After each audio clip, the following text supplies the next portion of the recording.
Hello, I'm Isaac Hayes III, founder and CEO of Fanbase. Listen to what I'm about to tell you. The window to invest in Fanbase is closing. We've raised over $10.6 million of our $17 million goal.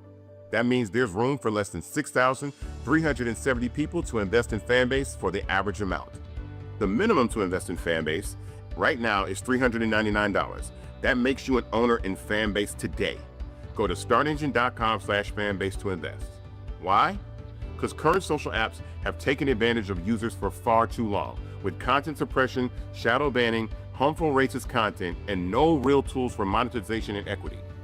Fanbase has over 1.4 million users and counting, allowing anyone to reach all their following and monetize their content from day one.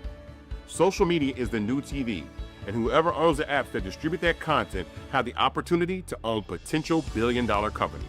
While big platforms with uncertain futures are failing to serve their users, Fanbase is stepping up to fill the gap. Don't wait until it's too late. Invest now, invest for yourself and your future. Go to startengine.com/fanbase and own the next generation of social media.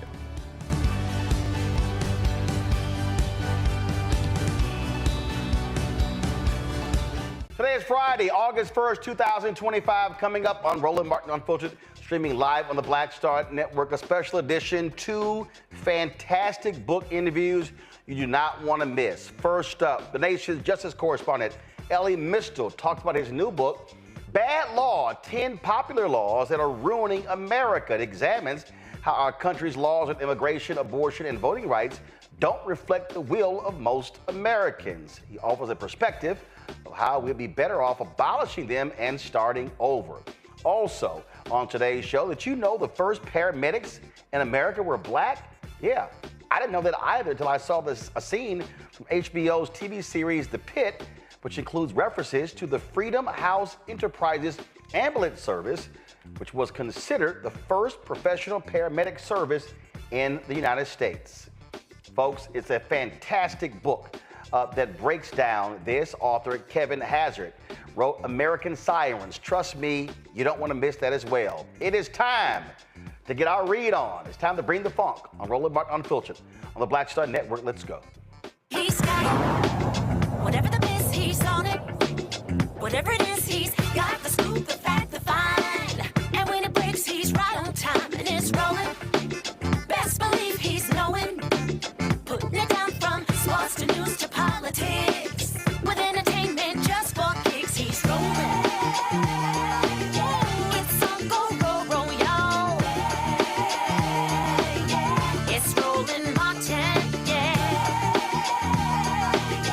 Rolling with Roland now. He's funk, he's fresh, he's real, the best, you know he's Roland Martin now.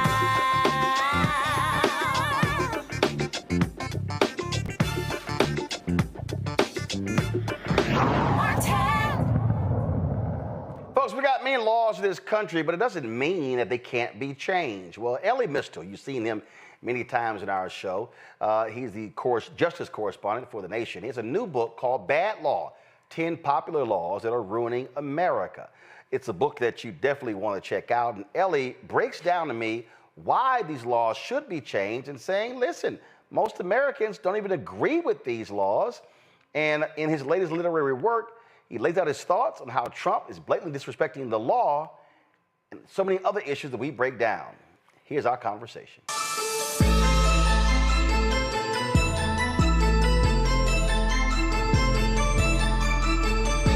All right, Elie, before we get into bad law, explain to people that we literally are facing a significant constitutional crisis because of the twice impeached, criminally convicted thug, con man in chief, Donald Trump.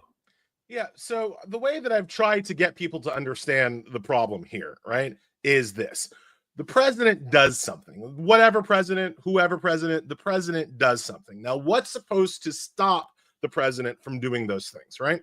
Well, we have a couple of options, right? We have laws that are passed by Congress. We have court orders that are issued by the judicial power, usually the Supreme Court.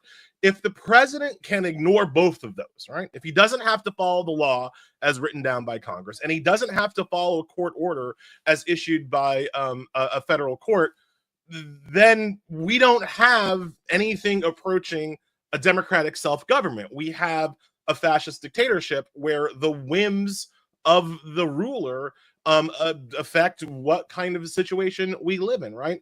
And that's exactly what Trump is doing now. One great way to understand it is with all of his illegal, unconstitutional funding freezes, right?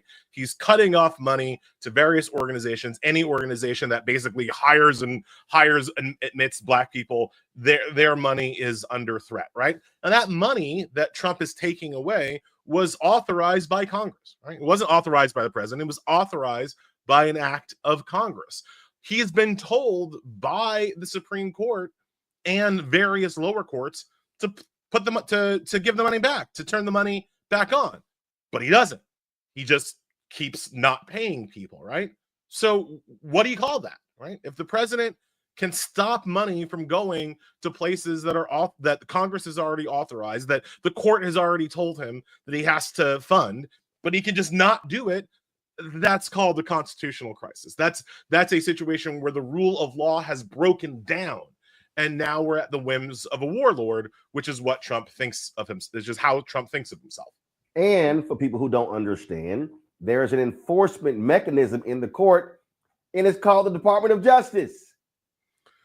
Yeah, the Department of Justice doesn't really function anymore, right? Because the Department of Justice has been completely captured by the MAGA movement. Pam Bondi is not an independent United States Attorney General. She is a sycophantic United States Attorney General. She just does what Trump tells her to do. And so there's going to be no federal law enforcement forcing Trump to do any of the things that he doesn't want to do.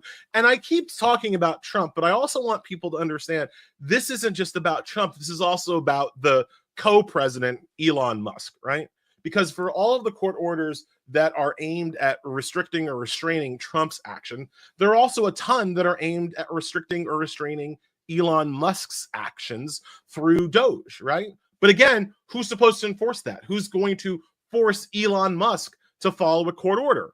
Well, that would have to be the executive branch, the President of the United States, the Department of Justice, and the FBI. And all of those organizations are so afraid of Musk that they won't say boo to him. So not only does Trump get to operate above the law because he simply ignores court orders against him, but Musk gets to operate above the law because Trump won't enforce any court orders against his daddy. And that's the vice grip that these people have our country in right now. This is without being hyperbolic, this is how democracies die. This is how you go from a Republican government based on democratic self-interest and universal suffrage to a dictatorship. And what's laughable is that the person who made all of this possible is John Roberts, by the Supreme Court allowing Trump to win by saying, you have immunity. You can do whatever you want. He took that ruling and said, oh, if I get back in, I don't give a damn what anybody has to say because I'm the king. The best thing that you can say about John Roberts, if you're trying to be completely generous to him, is that he is Dr. Frankenstein, right? In the Mary Shelley novel of the same name, that he created a monster. And now he's kind of running around being like, oh my God, what to do about the monster? It's killing my cousins. Like, that's the best way of thinking about Roberts. But I think that is far too generous. Dr. Frankenstein feels bad about the monster that he created. I don't think John Roberts feels bad. I don't think John Roberts is particularly afraid of the monster. I think John Roberts likes it. I think John Roberts likes the monster that he created is now going around and snuffing out the rights of people that John Roberts himself has never liked and never thought should have rights in the first place. So I think they're acting more in coordination than at opposition. There are processes. There's a way that Trump is doing it that I suspect John Roberts isn't thrilled about. but the outcome, the final actions that Trump is taking, the policies that he is implementing by fiat, I think these are policies that John Roberts generally agrees with, and that is why he created Trump in the first place. And see, this is the thing that for me, I keep saying to any Democrat in the future. First off, if I'm running for president and I'm a Democrat, I'm going to say, the press is going to say, Governor so-and-so, Senator so-and-so, Congressman so-and-so, Congresswoman so-and-so, are you going to release your test scores, your transcripts? No. Are you going to release your health records? No. Are you going to release, are you going to put your money in the blind trust? Hell no. And then if they win, I'm going to use every inch of power of the presidency. See, Ellie, this is the thing that I believe happened. Democrats want to uphold the virtuous institution. Republicans are about power. Republicans use power maximally whenever they get a chance, and Democrats don't. And Roland, that actually kind of brings me back into my book and to why I wrote it, right? Because when Republicans get into office, they come in with a plan, and that plan is to smash things. They want to smash people's rights. They want to smash people's abilities to resist them. They want to create a system where Republicans can never be uncreated, can never be kicked out of office again. They come in with a sledgehammer and they take it to government institutions, right? When Democrats come into office, they come into office with super glue and duct tape, and they try to reconstitute things that the Republicans have smashed before without their own sledgehammer, without their own plan or strategy to smash the things that the Republicans have created, the often evil, racist, misogynist things that Republicans have created. The Democrats don't come in with a sledgehammer. They come in with, again, a roll of duct tape, trying to protect institutions as opposed to smashing the evil institutions that Republicans erected, right? And one of the reasons why I wrote the book is that, as I've been saying, Roland, this is my attempt to start writing Project 2029, right? Republicans came in, Project 2025, with a plan. They are implementing that plan. It is terrible for our people, right? Well, what's the Democrats' plan to counteract that, right? All you've got is like, we're not going to do what the Republicans do. We're not like that. That people don't come out to vote because they're like, oh, Orange Man is very bad. They already know the Orange Man is very bad. They've baked that into the system. Democrats need an actual plan for what they're going to do, and I argue what they're gonna smash if they ever get the opportunity to hold a sledgehammer again. And my book is about 10 things the Democrats could smash if they ever get power again in 2029. So here's a perfect example. So Trump comes in, he overturns the Lyndon Baines Johnson executive order as it relates to segregation in federal jobs. Democrats, oh my God, the Dobbs decision, they overturned Roe v. Wade. That's because Democrats actually were, it's stare decisis. Oh no, it's already been decided. Republicans were saying, no. We get to court, we overturn this sucker. Democrats did not use the power of legislation to codify, to make it law. They just said, the courts, they're never going to touch that again. This right-wing court is like, oh, hell no. We're going to go back and tear down everything.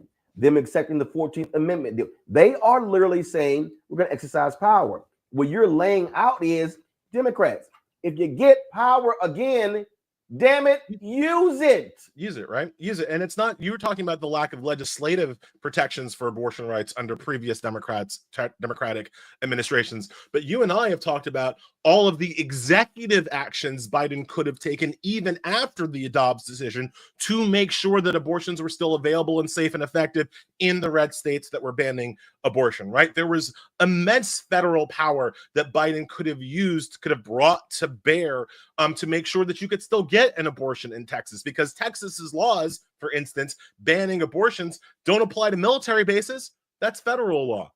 They don't apply to native reservations. That's federal law. But the Biden administration could have made abortions available on every military base in Texas, regardless of what Greg Abbott and Jonathan Mitchell would have said, and there would have been nothing that Texas could have done about it, because that's a vector of federal power that happens to exist in the state of Texas, right? But Democrats don't play that game. Democrats don't use the power maximally. Actually, look, here's a line that I use, Ellie. Republicans go, what line? Ain't no line. Democrats see the line from 500 yards away, and they go, "Oh, we can't get near the line. You're 500 yards away. You're not even up close." And that's that to me. What is maddening? The purpose of winning is to exercise power. It's something that Republicans have always understood. It's why the Republicans have been able to take over the Supreme Court. It's why the Republicans have been. I mean, if you look right now, there are people who voted for Trump, who don't really like what he's doing. I mean, nobody likes paying $7 for a dozen eggs, and nobody likes the tariffs, and nobody likes not being able to get their hands on the Switch 2. They don't like what Trump is doing, but they still give him credit for doing it. They still say that, well, he's trying to keep his promises. He said he was going to do this, and now he's using all of his power to do what he's promised to do, right? Democrats never get the benefit of that, because Democrats are never seen to be using their power as fully as they could. Democrats I remember in the Biden administration, we had to have entire discussions. I had to write entire articles about the Senate parliamentarian and that functionary in terms of whether or not Biden could get his budget and his agenda passed. Has anybody said Democrats went? Has anybody talked about the Senate parliamentarian in the first 100 days? Actually, they did. You know what they said? We're not going to follow him. Democrats actually said, well, the Senate parliamentarian has ruled, so therefore we can't do that. Republicans went, we're going to ignore him. Yep. And they did. And they just kept on stepping, right? So, like, it's one of the reasons why Democrats are always fighting an asymmetrical war, right? Because Trump, and people need to understand this, the most popular part of Trump is the bigotry and the misogyny, right? That's very clear. I don't think that I have to tell your viewers and listeners that. I think most of the people who are watching your show know that, right? But his second most popular thing is his attack on institutions. People feel rightly that the institutions haven't worked for them, haven't helped them get ahead, have held them back. And that actually appeals to Democrats. That appeals to Democrats. That's the Bernie Sanders crowd. That appeals to Democrats. That appeals to Black folks. That appeals, like when we go into our communities, those are the kinds of things that we hear, that the institutions haven't worked thus far. Why should we be voting for the party that defends institutions? That's a really good argument that even I have trouble defeating when I'm out on the street, right? Because I also don't like institutions.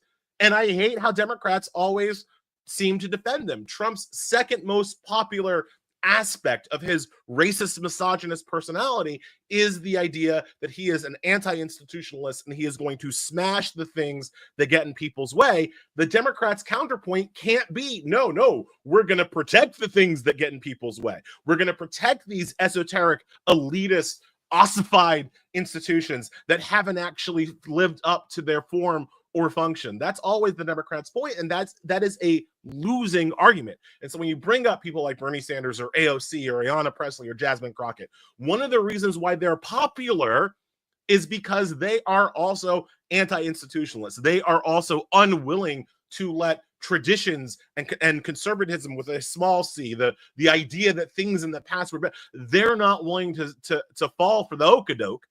And they're willing to smash the institutions that get in the way of our progress just as much as Trump is. And that's one of the reasons why they're popular. That's one of the reasons why you have people who vote for AOC and Donald Trump in the same election, right? From 30,000 feet politics, that makes no sense. They're on two opposite sides of the spectrum. But when you think about their anti-institutional base, that is how you get AOC and Trump voters, right? And it's a problem the Democrats haven't faced directly.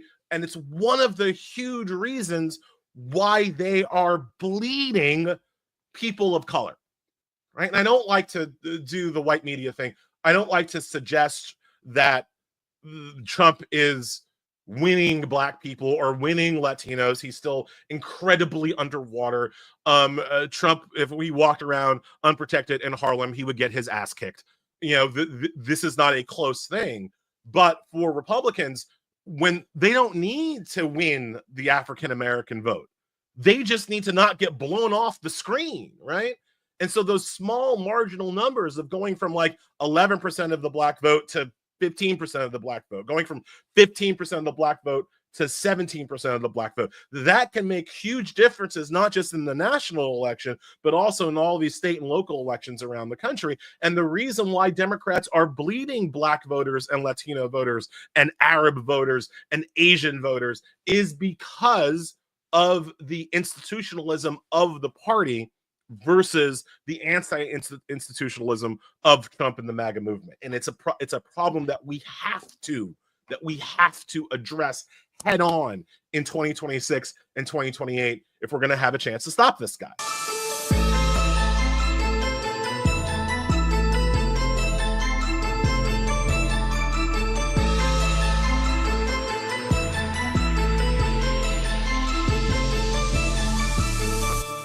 Hello, I'm Isaac Hayes III, founder and CEO of Fanbase. Listen to what I'm about to tell you.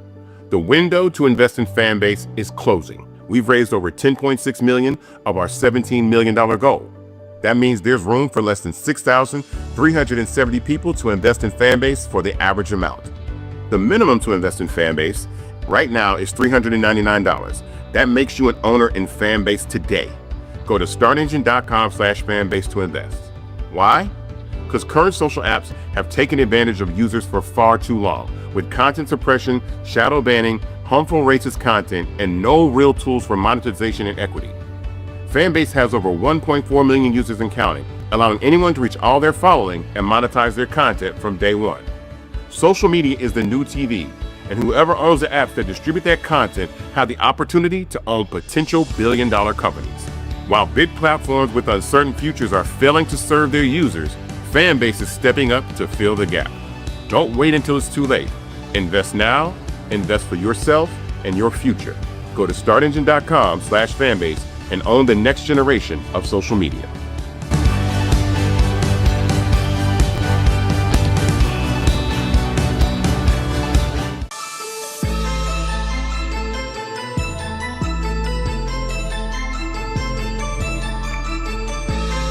Out 10 popular laws that are ruling America. How did you arrive? First of all, I take it your list is actually longer. So how did you arrive at these specific 10? Yeah, Roland, look, scoping was obviously the hardest problem for the book. There are lots of laws. Many of them are dumb. I have not read them all.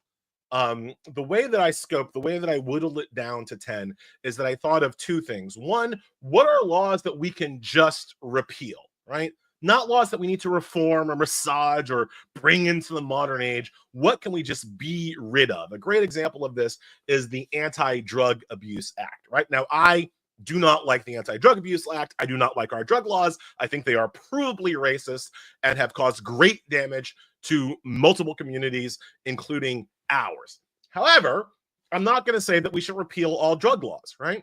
We should probably still have some drug laws. I don't work for the Sackler family. I'm not trying to get people hooked on opioids. There should be some, minimum standard of drug laws in the country. They should be fair. They should be equal. They shouldn't be racist, whatever. But the Anti-Drug Abuse Act is an example of a law that needs to be reformed. The laws that I wrote about in the book, the 10 that I've picked, were laws that can be struck, just gotten rid of, that don't need to be reformed, that are so evil, so racist, so stupid, so misogynist, that we can just be rid of them, right? So that was the first focusing mechanism. And the second was, as I say in the title of the book, these are 10 popular laws that are ruining America. All of the laws that I focus on in the book enjoyed broad bipartisan support when they passed. Now, in a lot of cases, Democrats belatedly are just like, oh, that was a bad idea. We shouldn't have done that. We shouldn't have done the 1994 crime bill. Whoops, that was a huge mistake, right?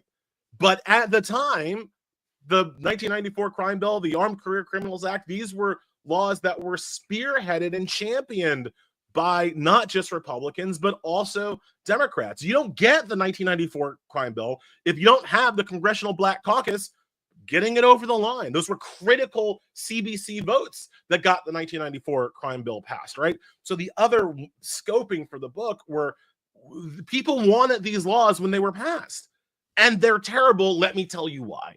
Let me tell you how in real time. I never ask people in the book to just take my word for it. I go and I pull out what the people who wrote or passed the law, what they said the law was intended to do. And in most cases, they're pretty honest about the racism or the misogyny or the stupidity that they wanted to do when they passed those laws. And again, in a lot of cases, Democrats have belatedly, come to Jesus and been like, oh, that was a terrible mistake, but the laws still exist. And again, that's the problem with the sledgehammer, right? We pass these terrible laws. We later realize the law was bad, but we don't, when we have the opportunity, take them away. We don't get rid of them. They just linger on so that Republicans, whenever they get an opportunity, can make those laws worse and worse and worse, building on the rotten foundation that these laws laid in the first place.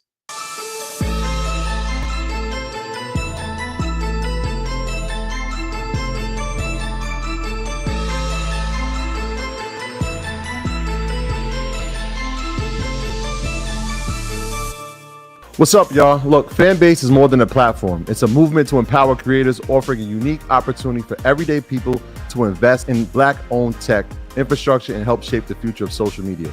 Investing in technology is essential for creating long-term wealth and influence in the digital age.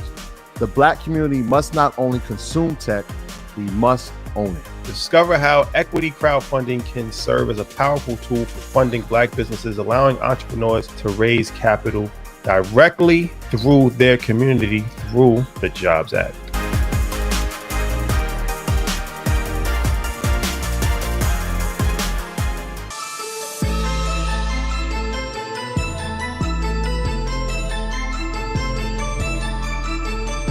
When it comes to, so you talked about the drug laws, and obviously one of the ones that really resonates with us is voting rights. Yeah, so my argument in the book is that every single voter registration law should be repealed, right? And that's different from voter eligibility requirements. I believe that we still need voter eligibility requirements, and I don't want people to at me. I'm not saying that dead people can vote. You're ineligible to vote if you're not alive. I think that's a fair standard. I'm not even saying that non-citizens can vote. I can make an argument that we should allow non-citizens to vote, but that's not the argument I make in the book. I'm like, all right, you want to say the citizenship is a requirement for voting rights? That's fine. Once you meet the eligibility requirements, why should you have to pre-register? Right? If I am eligible to vote, why can't I just show up and vote? Why do I have to register days, weeks, sometimes months in advance? Why do I have to go through a second hoop when I'm already eligible to vote? You see, voter registration requirements do not prevent ineligible voters from voting. Voter eligibility requirements prevents that. And then, of course, when the Supreme Court ruled that, it was a case of Ohio, white guy sued. Oh, you haven't voted in the last 2 or 3 elections, so yeah, they got to remove you from the polls. Wait, what? Why the hell? Voter purges happen because of voter registration requirements, not voter eligibility requirements, right? People who who are eligible to vote, should be allowed to show up and vote for whoever they want, whenever there's an election, they are being prevented from voting because of these ridiculous registration requirements, right? We should get rid of them. And again, not only do you not have to take my word for it, this is not a solution that I am the only person that has come up with. Every other major democracy on this earth either has automatic registration, mandatory registration, or same-day registration. Every other democracy collapses the friction between being eligible to vote and being registered to vote. But they don't have that distinction. We are the only one that has this two-step process. First be eligible, then prove registration, usually weeks or months in advance before you're actually allowed to vote. It's stupid, right? We have one state in this country that doesn't have voter registration requirements. North Dakota. There are a lot of voter fraud or voter voter fraud stories coming out of North Dakota. Yeah. Is North Dakota even a blue state? I mean, people always are attacking me saying like, oh, I'm just trying to make it easier for Democrats to win. Not necessarily. North Dakota is not a blue state, and it has no registration requirements. The reason why North Dakota has no registration requirements is because North Dakota has, relatively speaking, a large Native American population, and they want to make it easier for the Native people to vote. And the way to make it easier for Native people to vote is to not have a registration requirement. You have an eligibility requirement. You show up. Hey, I'm eligible to vote. Great. You vote. Boom. Simple. Democratic.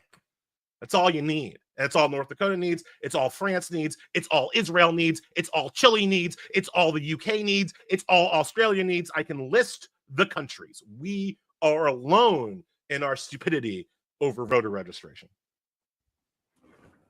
And again, when you have the mansions of the world who, they love and they praise John Lewis and Christian cinema, but then they prevent the John Lewis, voter law from actually being passed. And then Democrats privately agreed to a mansions deal. Oh, let's go forward with voter ID, things along those lines, undercutting all of the progressive legal arguments. Right. The Democrats, again, when they come into office, they don't do the things necessary to expand voting rights. The best you can hope for Democrats is that they will try to prevent the further restriction of voting rights, but it's hard to get people to vote for we're stopping the further right?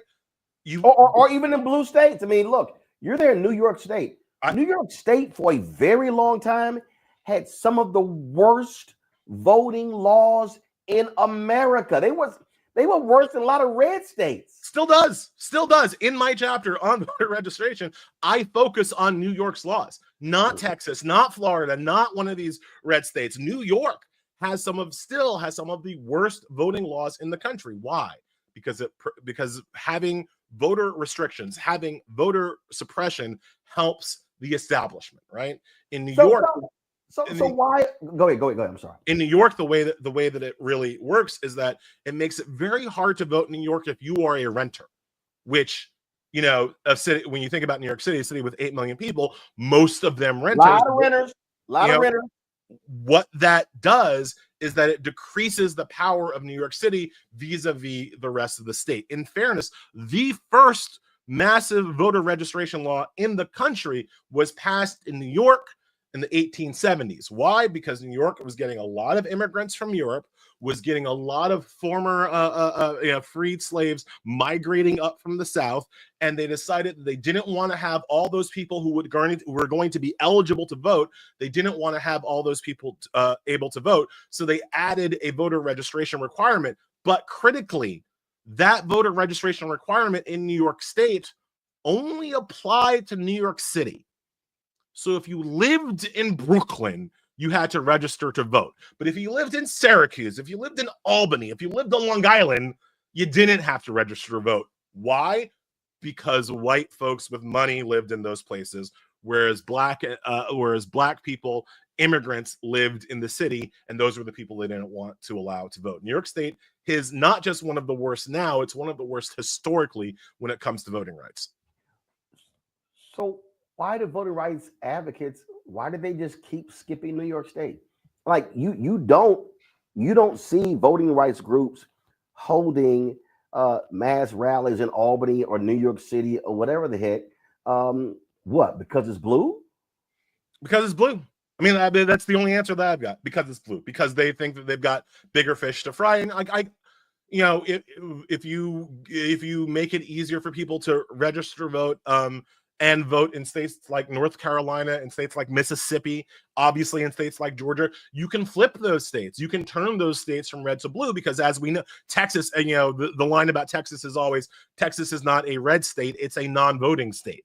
right? And if you got a lot of more people registered in Texas, you could flip Texas blue, and that would completely change the map of America. So I understand why they focus some of their efforts, more of their efforts, in places in the South as opposed to New York State. But I think it would show how nonpartisan the voting rights and voter registration movement is if they had as much smoke for New York as they have for places in the South. Because again, it doesn't have to be a partisan issue.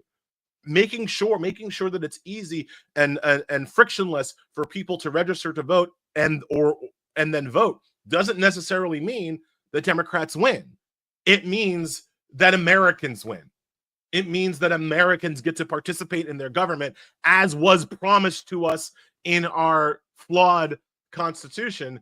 That's a bigger goal than any one party being in power in any one state. Of course, the Republicans understand that their best chance of winning is to have the fewest amount of people voting, right? And that's where we get to the voter ID laws. Now, I've made the argument, Roland, that if you gave me automatic registration, if you gave me either mandatory registration, automatic registration, portable registration also being entirely critical, right? So like your registration should follow you when you move. You shouldn't have to re-register, right? Going back to New York, if I move from apartment 2B to apartment 1A in my own building, I got to re-register to vote. So a huge thing is voter registration portability is something that we need in this country. But if you gave me all of that, I would give you voter ID. If you want to give me a national voter ID that everybody can get, that is free. Free is critical because the 24th Amendment constitutionally prohibits a poll tax, and having an ID that you have to pay for becomes a form of poll tax, however small you might argue that it is. So if you give me a free, easily accessible national ID, and in exchange, you give me national voter registration and portability and automatic registration, I make that trade every day. I make that trade every day. You know who doesn't? The Republicans. Because the Republicans aren't actually concerned with voter fraud. They don't actually want to stop voter fraud because voter fraud doesn't really exist. They want to stop people from voting. And my plan would make it easier for eligible citizens to vote, even if they had to get an ID to prove that they are eligible. And that's why Republicans will never go for it.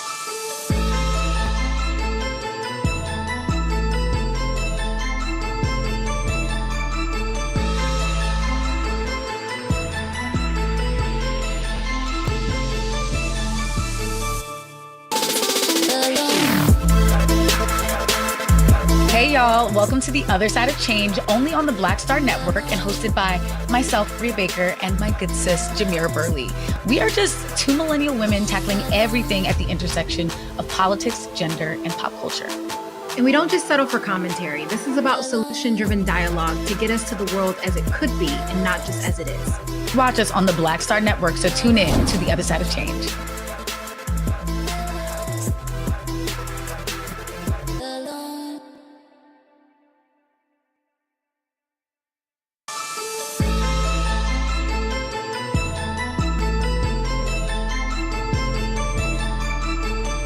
Have you had elected officials reach out to you and say, damn, Ellie, you're making a lot of sense.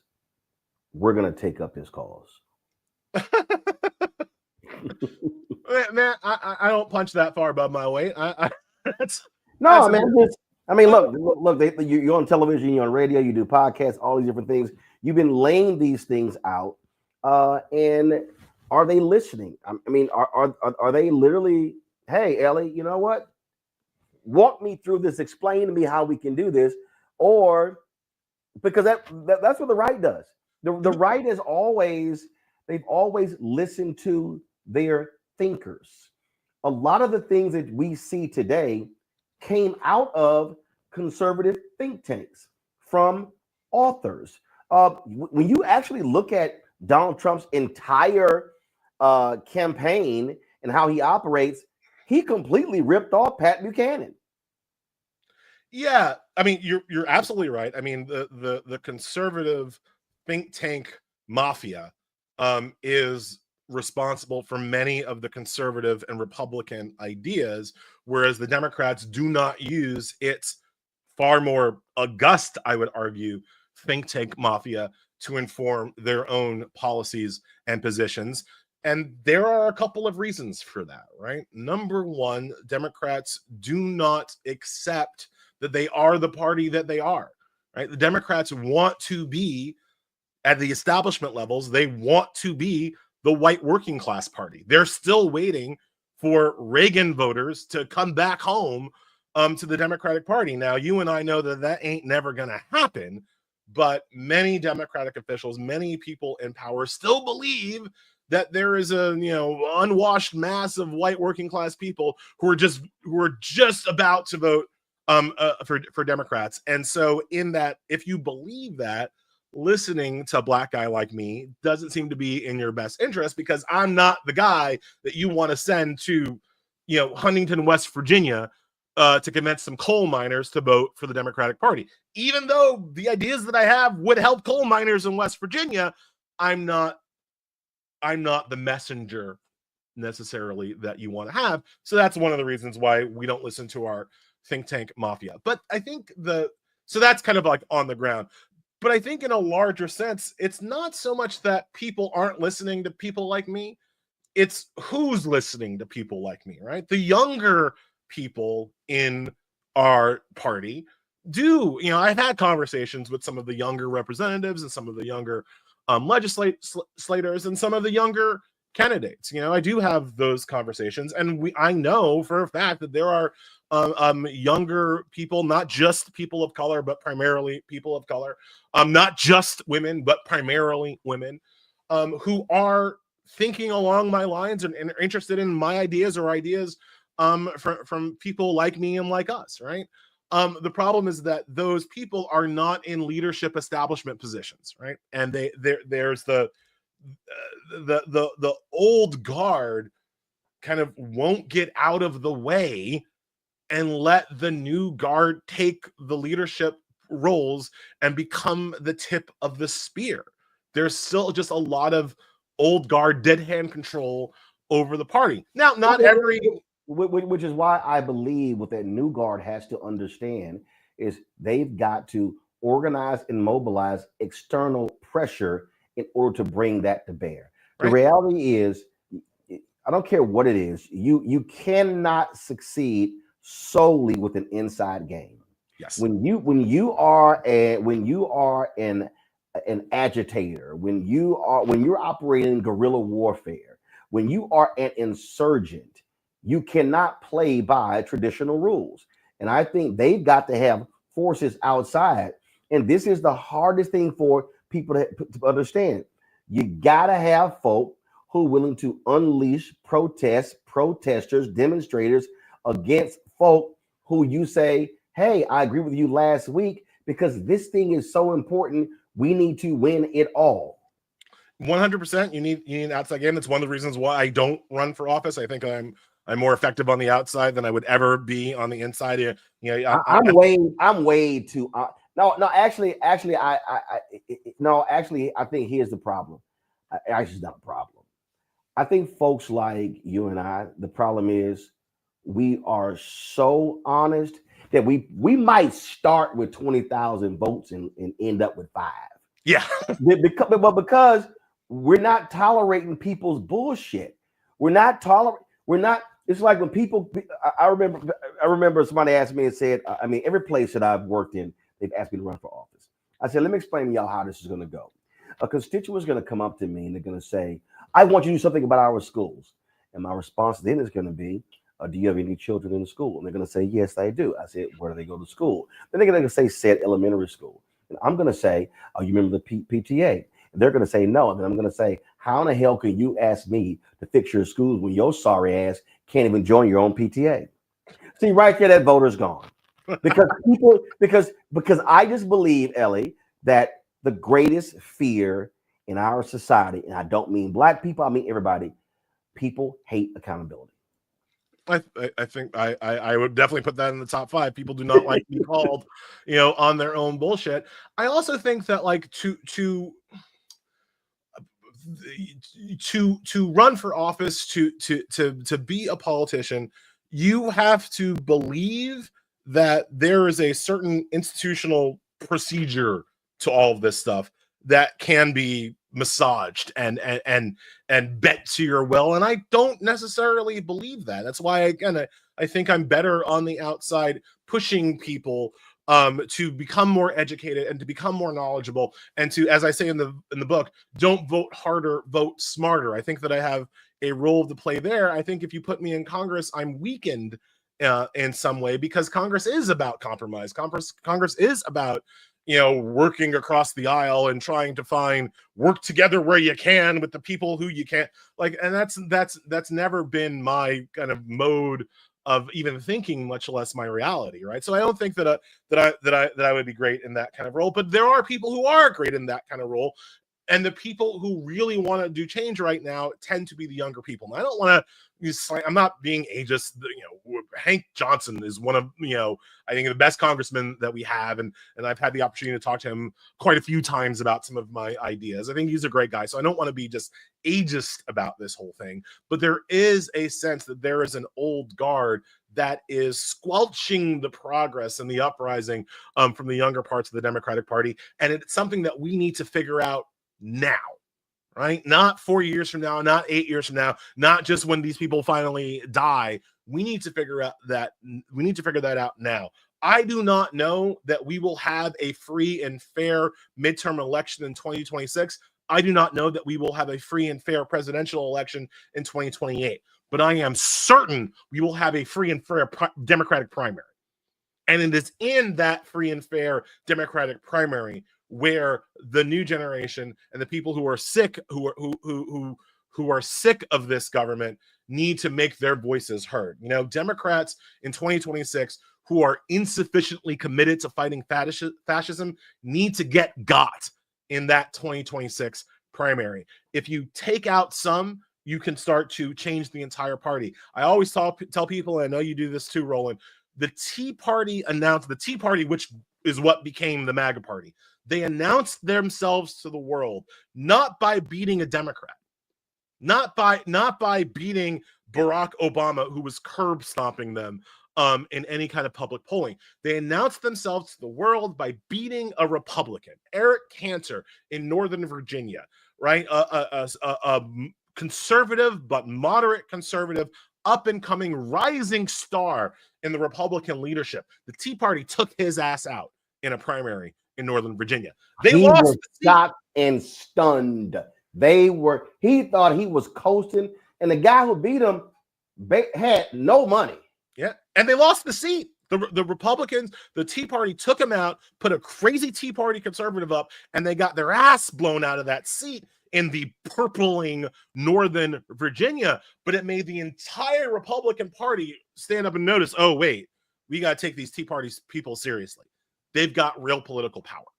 And that is what the young, up-and-coming part of the Democratic Party needs to do in 2026. We got to take out some of these old heads, some of these establishment figures, some of these people who are insufficiently committed to fighting fascism. And even if you lose a seat in a general, taking them out in the primary is what starts to make the rest of the Democratic Party take you seriously and realize that they have to play ball with your issues and along your lines of thinking, or else they'll be the next person to lose a primary.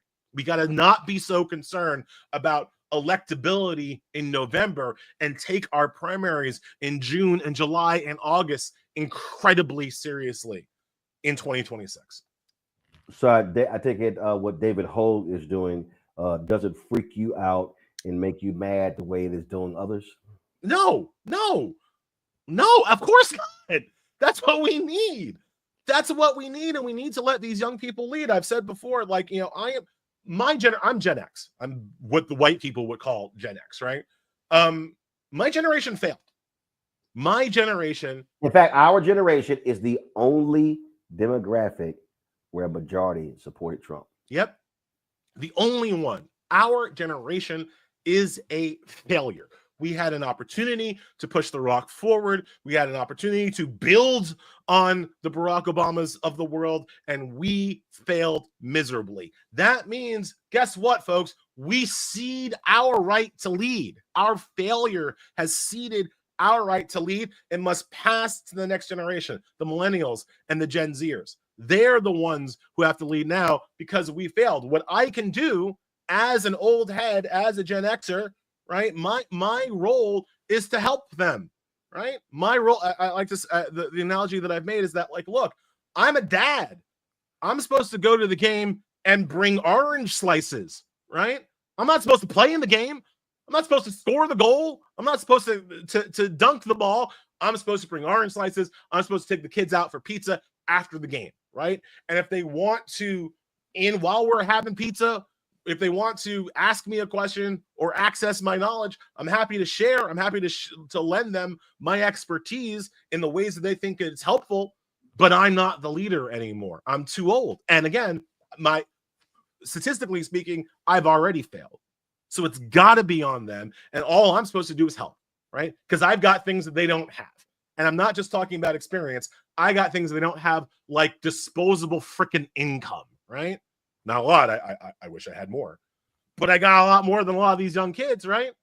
I can at least spell the word mortgage, right? that they're never going to, that in Trump's economy, they're never going to get an opportunity to have, right? So I've got some experience, I've got some expertise, I've got some income. I can help them in their quest, but it's got to be their quest, and they've got to be the ones that are leading it, and we've got to be the ones that are in a support role.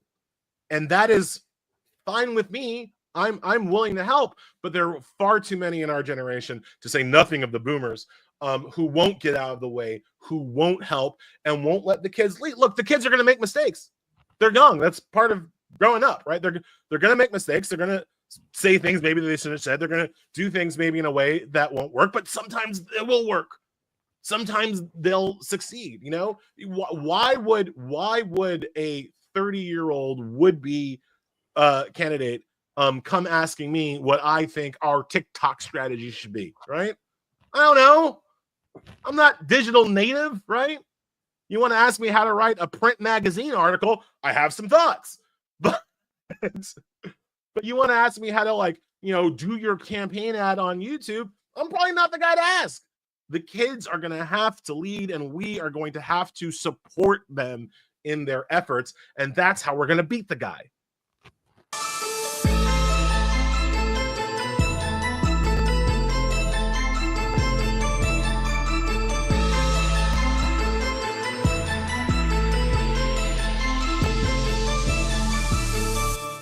Hatred on the streets, a horrific scene, a white nationalist rally that descended into deadly violence. White people are losing their damn minds. As an angry pro-Trump mob storms the U.S. Capitol, we've seen We're about to see the rise of what I call white minority resistance. We have seen white folks in this country who simply cannot tolerate black folks voting. I think what we're seeing is the inevitable result of violent denial. This is part of American history. Every time that people of color have made progress, whether real or symbolic, there has been what Carol Anderson at Emory University calls white rage as a backlash. This is the rise of the Proud Boys and the Boogaloo Boys. America, there's going to be more of this. There's all the Proud Boys, guys. This country is getting increasingly racist in its behaviors and its attitudes because of the fear of white people. The fear that they're taking our jobs, they're taking our resources, they're taking our women. This is white fear.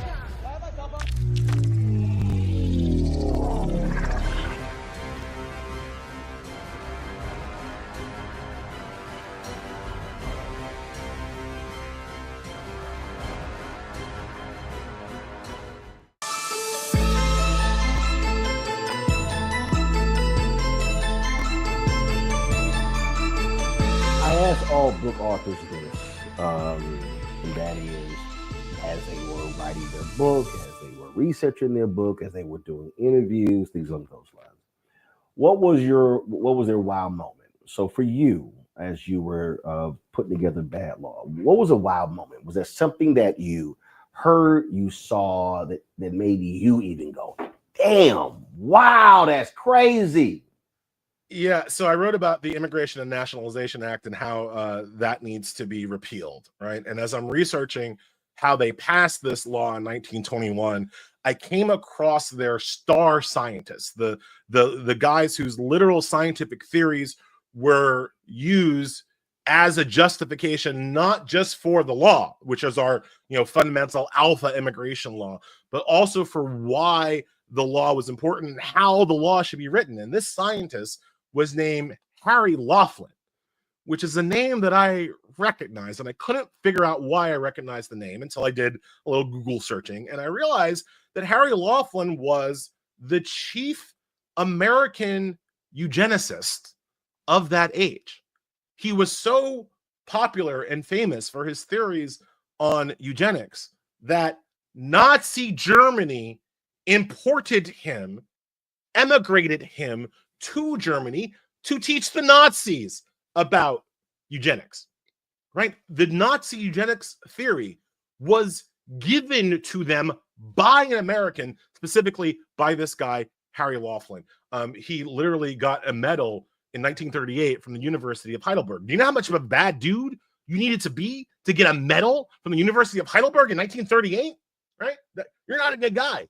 And this is the guy who in 1921 was key to writing our immigration laws, so that literally the congressman now talking to Dr. Laughlin and praising his work on eugenics says that the reason why we need the 1921 Immigration and Nationality Act is to stop the mongrelization of the white race by the inferior races. And that sounds very similar to they're poisoning our blood. Yep. Didn't Trump say that? It's a one-to-one, it's a linear comparison, it's a linear link, right? And so yeah, that was a wow moment for me when I look, I knew the immigration laws were racist, but that you've literally got Nazi eugenics theory laced into the American immigration system. That was wow. And after I took a shower because it was so gross to like read his science and read his theories, I was like, people should know this. People need to know where these laws come from. Well, it's sort of like when in Virginia, when Terry McAuliffe was the governor, and when he was talking about the felony disenfranchisement laws, and the story came out where a state representative or state senator literally said on the floor, "This is to keep the darkies from voting," or it may have said, "This is to keep the niggers from voting." And what I tell people is, people today are defending laws, and then when people say, "Oh, those things are so old, you shouldn't bring those up," no, that's when you say, no, let's go to the root. What was the root cause of this law? What were they talking about then?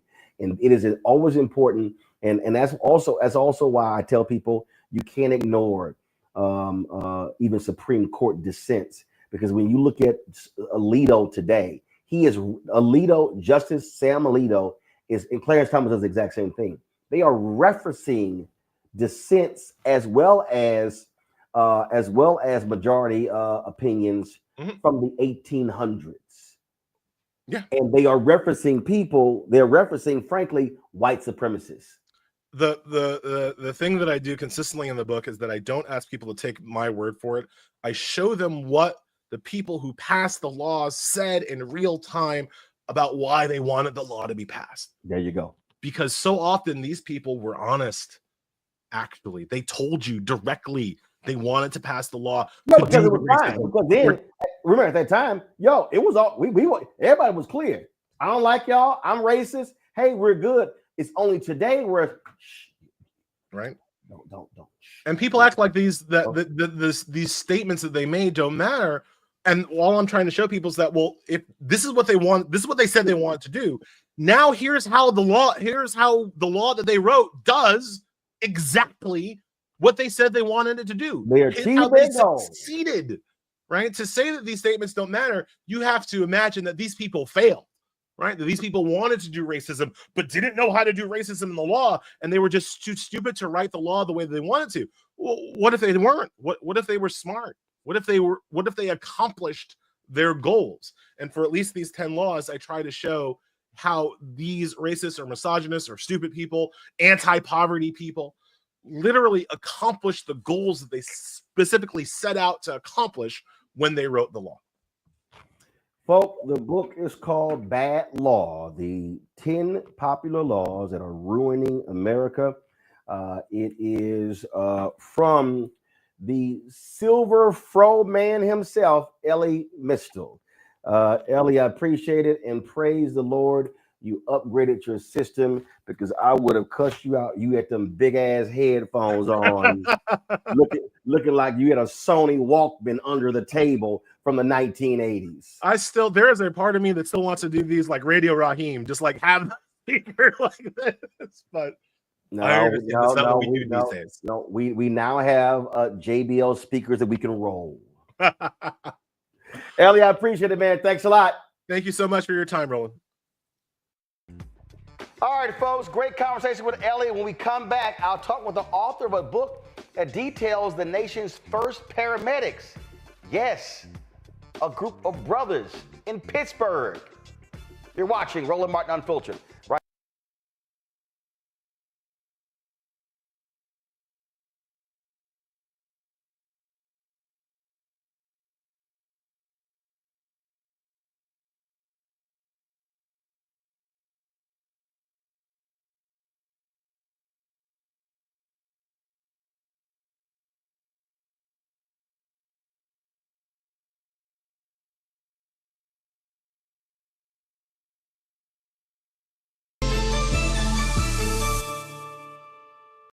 What's up, y'all? Look, Fanbase is more than a platform. It's a movement to empower creators, offering a unique opportunity for everyday people to invest in Black-owned tech, infrastructure, and help shape the future of social media. Investing in technology is essential for creating long-term wealth and influence in the digital age. The Black community must not only consume tech, we must own it. Discover how equity crowdfunding can serve as a powerful tool for funding Black businesses, allowing entrepreneurs to raise capital directly through their community through the Jobs Act.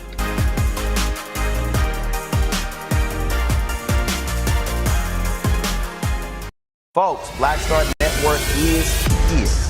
Hold no punches. I'm real revolutionary right now. Support this man, Black Media. He makes sure that our stories are told. Thank you for being the voice of Black America, Roland. Stay Black. I love y'all. All momentum we have now.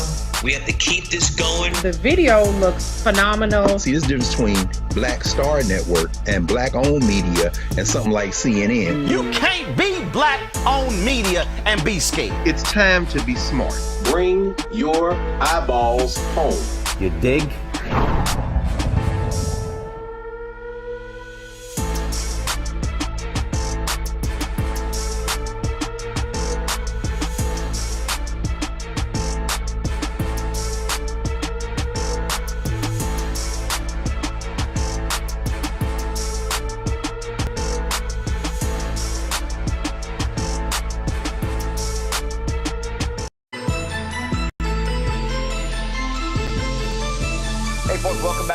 Unfiltered on the Black Star Network. I didn't know this, and y'all know how I love history, but the first paramedics in the United States, African American, yes, founded in 1967 in Pittsburgh, the predominantly Black Hill District there in Pittsburgh. Kevin Hazard has a new book called American Sirens, and he lays out how this started and pays tribute to these unsung heroes and the challenges that they face, including systemic racism and institutional adversity.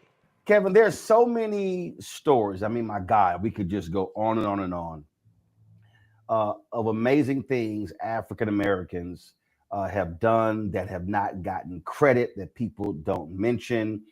And this historical reality that the first paramedics were Black, a lot of people had never heard of this until that excerpt from the Max series, The Pit, talked about it. This is just unbelievable. When did you first find out about this incredible story? Summer of 2018. I'd spent a decade as a paramedic in Atlanta, and I wrote a memoir about that experience. And someone who read it reached out to me and said, "Hey, I read your book. Have you ever heard this other story? Do you know how it all began?" And I had not. So I started researching Freedom House, because those are two words that I had never heard before. And I didn't know what it was. And immediately what I realized was that Freedom House was where all of this began. So, like I said, I spent a decade as a paramedic. It was a formative 10 years of my life. And I thought I understood the history. I thought I understood the science and the culture of it. Beginning to research this, I realized I didn't. And then even more so, I realized nobody did, that there was no definitive account of how in 1966, a doctor looked around and said, my God, there are thousands of people dying for lack of a very simple but advanced new branch of emergency medicine. And if nobody else is going to create it, I'm going to create it. And then, to top that off, he can't get anybody to fund it. He certainly can't get anybody to join it. And, he happened to be living in Pittsburgh at the time. And there just so happened to be a nonprofit in the city of Pittsburgh based in the Hill District, which, is a predominantly Black neighborhood in the city. And what they were trying to do was bring job opportunities to local residents. They were having an incredibly difficult time doing it. And so they walked into the hospital one day with a very, basic plan to say, hey, what if we can bring our residents to the hospital? Is there a way we can sort of create this very low tech ambulance service? And the doctor, Peter Saffer, looks across at Jim McCoy, who was running Freedom House Ambulance, and he said, no, we are not going to do a low tech ambulance service. We're going to change the world. And through the course of that meeting, two things come out. One is that the world's first paramedics are going to be from the city of Pittsburgh. And the second is that the world's first paramedics are going to be Black men from the Hill District. Okay, so prior to this, what happened? Either you drove yourself to the hospital, or you were screwed, or someone came to the house? Yeah, 100%. It depended on where you live. There are some cities where it might be a volunteer fire department. There's some places where it was a funeral home, which, if you think about it, makes sense. It's the only business with a vehicle that can transport a person who's lying down. But what a horrible start to your emergency. You're hoping that your family member doesn't die, and what screeches up in front is a hearse, and two undertakers hop out and have to sweep flower petals out of the back of the hearse.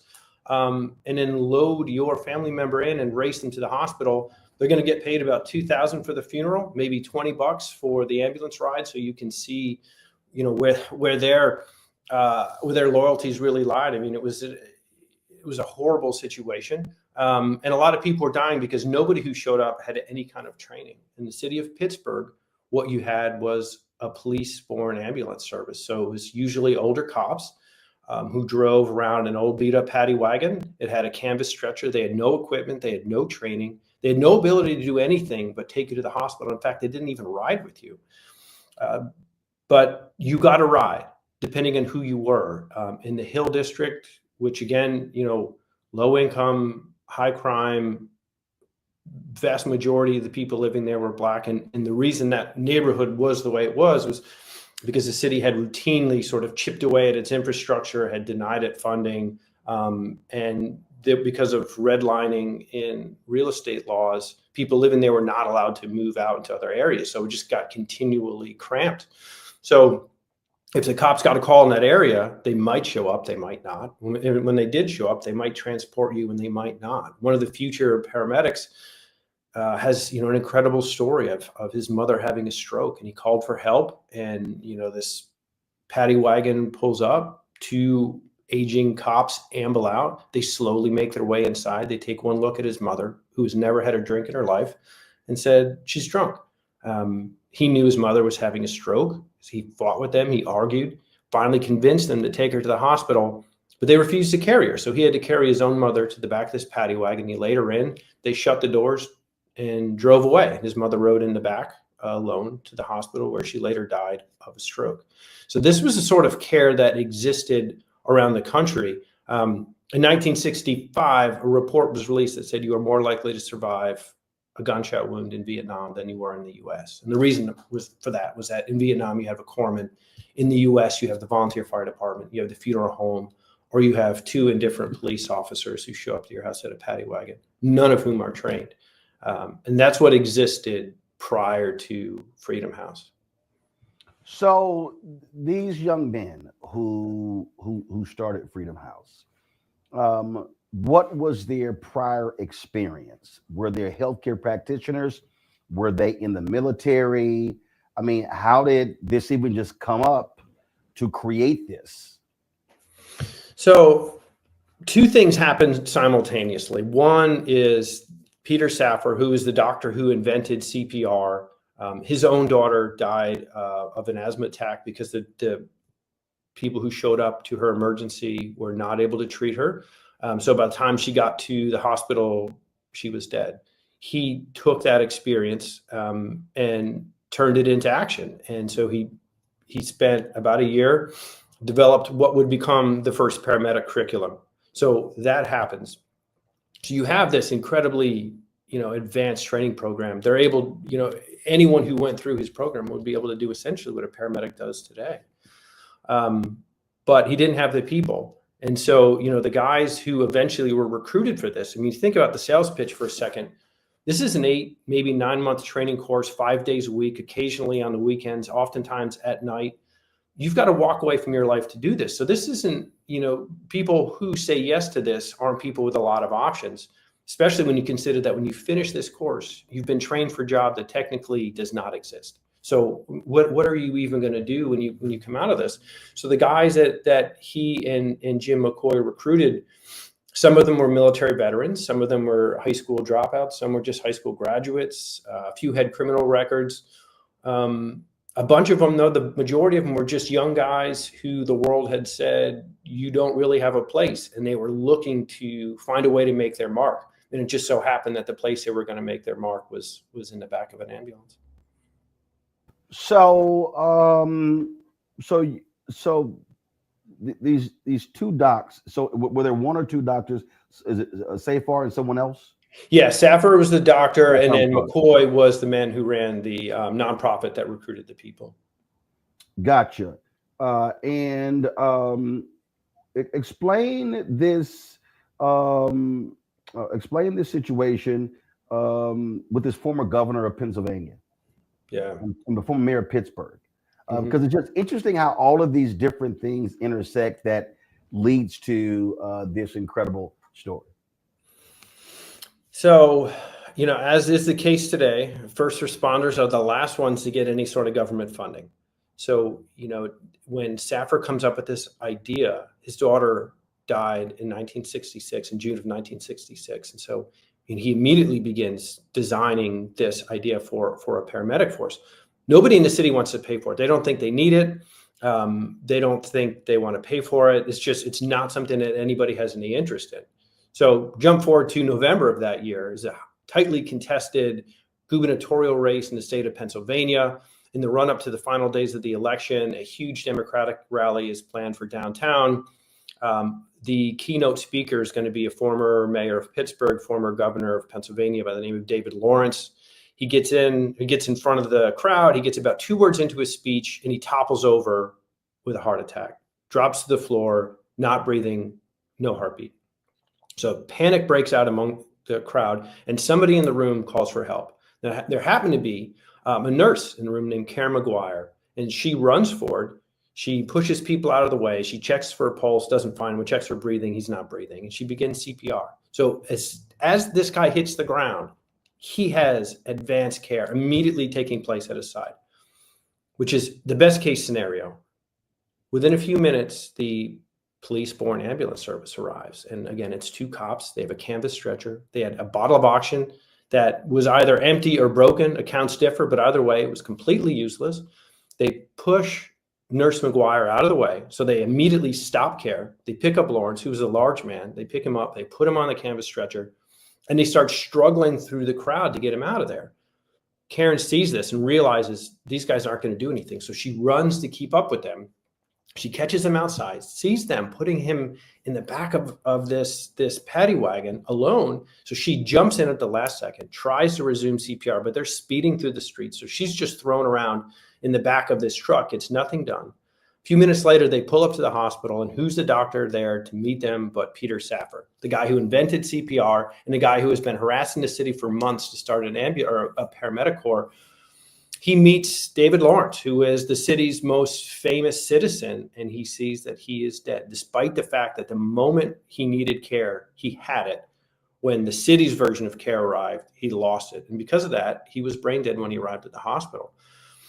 This provides the catalyst that gets the city to finally say yes. It's so often the case. It doesn't matter that a child died of an asthma attack. It doesn't matter that Mitch Brown's mother died of a stroke because the cops refused to help her. What mattered was that a very famous man died, and the city saw for itself. Thousands of people witnessed it firsthand, but it was covered heavily in the newspapers and on TV. Everybody knew that David Lawrence died because the city was lacking in its healthcare infrastructure. So finally, they turned to Safar and they said, fine, if you want to do this thing, go ahead and do it.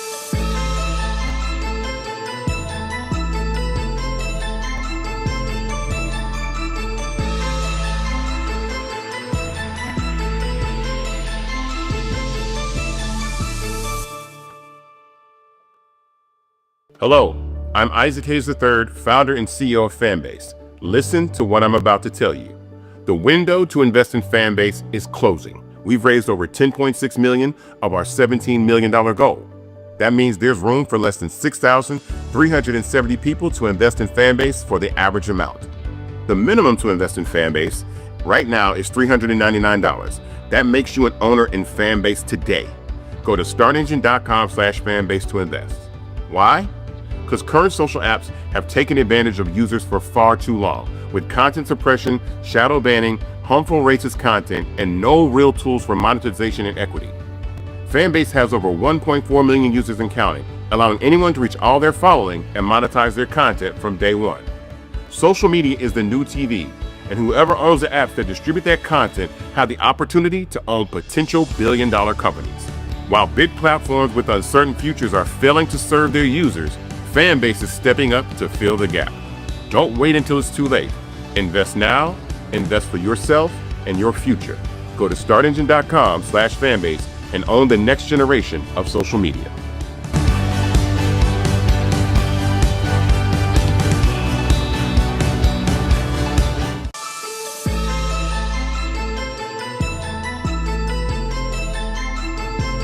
There were no paramedics anywhere else in the country, right? No, nothing like this exists anywhere in the country. And again, 1965, a group of physicians put out this pamphlet decrying how bad pre-hospital care is in the United States. Vietnam is going on, so you have physicians who are returning home and who have experience with corpsmen who are saying, this is doable. Somebody could do this. We could train people to save lives. 1965 alone, more Americans die in auto accidents than were killed in the entirety of the Korean War. This is avoidable traumatic deaths is an epidemic in the mid-1960s in America.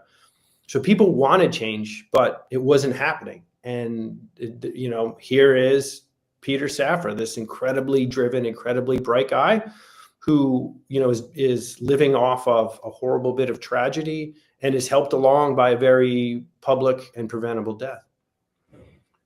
So what's interesting here is that, we hear a lot about, the war on poverty. This is one of the great success stories of the war on poverty. And if you listen to conservatives, you think that the war on poverty was a total abject failure. No. This is, you're right. I mean, this is the perfect example of, a program that was set up. It had private funding, it had public funding, and it was set up specifically in a neighborhood that, so in the early 1950s, U.S. government is worried about the state of inner city America because, there's a lot of crumbling infrastructure, people moving out, and they're afraid that this is going to be a hotbed for communist infiltration. And so they come up with the urban renewal program, which is if you fix your blighted areas and you put in highways and hospitals and theaters and universities, we'll help you pay for that. So cities begin tearing down neighborhoods. And of course, what are you going to tear down? You're going to tear down the lowest income. You're going to tear down, the poorest area, the most beaten up area, the area with no ability to say, hey, hold on, what about us? So in the city of Pittsburgh, that was the Hill District, which up until that point, had been known as the Harlem of the Midwest. It was a neighborhood known for its famous jazz clubs. Lena Horne, Louis Armstrong routinely went there. It had 2 Negro League baseball teams. Satchel Paige was a pitcher on one of these. It had the nation's largest Black-owned newspaper, the Pittsburgh Courier, very famous newspaper. It covered all the early civil rights stuff that Thurgood Marshall was involved in. It was a well-known historic area, and then the city decides, well, we want to build a highway and we want to build a civic center, and so they tear down 2/3 of the neighborhood. And again, because Black residents were not allowed to buy houses in white neighborhoods, the people living there were stuck. So overnight, tens of thousands of people are disenfranchised, so they're all just pushed into the remaining 1/3 of that neighborhood. So immediately by the early to mid 1960s. Jobs are down, income's down, hope is down, which of course means that crime and drugs go up. And that's what the Hill District was facing when James McCoy, who was a civil rights activist, started Freedom House. He was trying to find a jobs program for people he knew were worth more than the outside world thought of them as. And but what was crazy though is Freedom House wasn't doing medical services. I love what you say here. It says Freedom House was the brainchild of McCoy. Let me go ahead and say, as you write, a Houston native. Brainchild of McCoy, a civil rights activist with a long-term goal of fostering Black-owned businesses. In the meantime, to build capital as the organization got on its feet, Freedom House was selling produce in the street from the back of a truck. And it was this truck that grabbed Hallen's attention. If you could move produce, then you could probably also move people. At least that's how Hallen saw it. Oh, they're moving produce. They can move people. That is crazy. It's nuts. It's nuts. So Phil Hallen, he runs this nonprofit funder. So they're just a philanthropy that's focused specifically on medicine and areas where the healthcare system has been depleted through racism. Hallen had a history with EMS. He had a job when he was getting his PhD. He was working at a hospital. He would carry severed limbs from the OR down to the incinerator.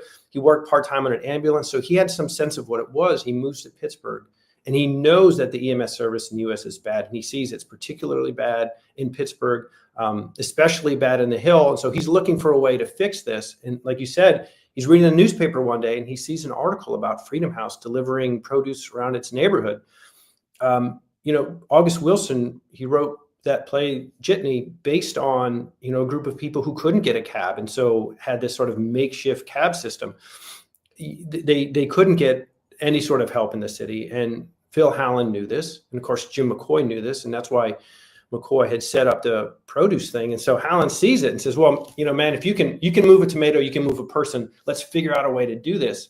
And that's what brings the two of them to Presbyterian University Hospital, where they meet Peter Saffer, who's trying desperately to get an ambulance system off the ground, but doesn't have any people willing to take that risk. Right. So Hallen wants to do this here, but McCoy is looking for job opportunities for African Americans, and then those two forces merge. So this was a jobs program. I guess if Phil Hallen had some other kind of idea, that's what this would have turned out into. But so this didn't start off as from a McCoy. Well, hey, let's create this healthcare deal.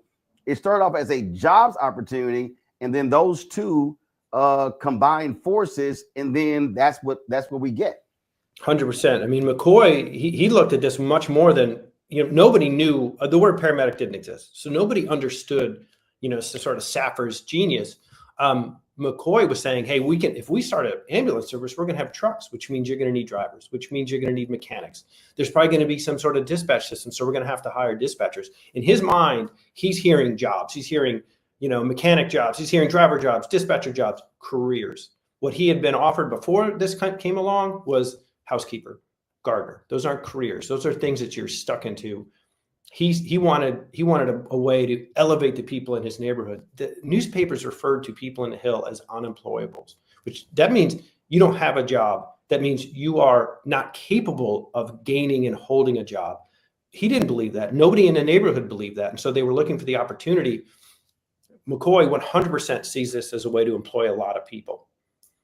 So what's interesting to me is that this didn't start in white Pittsburgh. Yeah. That it start. I mean, that's still what strikes me. And so was Hallen specifically looking at this as an opportunity to provide jobs for African Americans, or was that just happenstance? No, the jobs very specifically were for African Americans. What everybody assumed. So Hallen's like, yo, we need this service. Yep. We need this service. And here's an opportunity to provide some jobs and economic opportunities for African Americans. Let's go. 100%.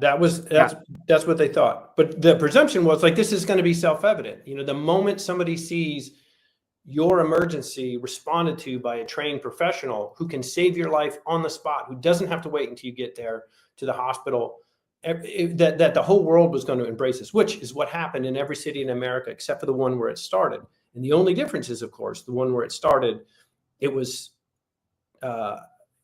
staffed entirely by young black men as opposed to young white men, which is how it was in other areas. So they thought, go ahead. They thought it was going to expand. They thought like it would move to other neighborhoods in the city, that it would start in the Hill, but that it would move to everywhere in Pittsburgh because people would see the genius of it. But it didn't. It didn't. And was it because they saw it was all black? They will tell you, if you listen to some of the early meetings, the pushback was supposedly, well, we don't know if this works. We don't know if we can pay for this. We don't know if technically this is even legal to provide medicine outside of the hospital. There were all kinds of concerns. But again, the only place those concerns existed was the one place where the people providing the care were black. So they start in the Hill, and the one neighborhood that they expand to is downtown. Downtown has people of all stripes. So, these guys begin responding to calls, chest pain, shortness of breath, all the things that happen today. But some of the people now that they respond to are white. And for the first time, they find that their patients are actually weighing the option of, hey, do I want to die right here at my desk, or do I want to allow a black man to lay his hands on me? Seriously? Yeah. That was a real concern, and they had multiple occasions. They had to sit down and say, "Hey, touch me, or I could die." Yeah. Let me just go ahead and go meet Jesus or go meet Satan. Yeah. You're talking about a neighborhood or a city. People often think, when you think racism, you think segregation, you think Mississippi, you think Alabama. There were articles in the newspaper at the time when they began unwinding all of these redlining laws in real estate that did not allow you to sell your house to black homeowners. There were stories of white families who disliked their white neighbors and would intentionally sell their house to a black family just to spite their neighbors. So if you're going to spite sell a house, if you think it's so odious to live next door to a minority couple that you are going to sell your house to one to tick off your neighbors, imagine then that is the person who walks through the door to unbutton your wife's blouse to put electrodes on her chest. People really, really fought it. And these guys were stunned. These were young men who were used to having to explain, why are you doing what you're doing? Why aren't you just racing to the hospital? Why are you here messing around with my brother? Shouldn't you be gone already? They were used to having to explain, hey, we are paramedics. We are actually delivering care right here. What they were not used to have to explaining was, why us? Why are we the ones doing it? And are you sure that you really have to touch me?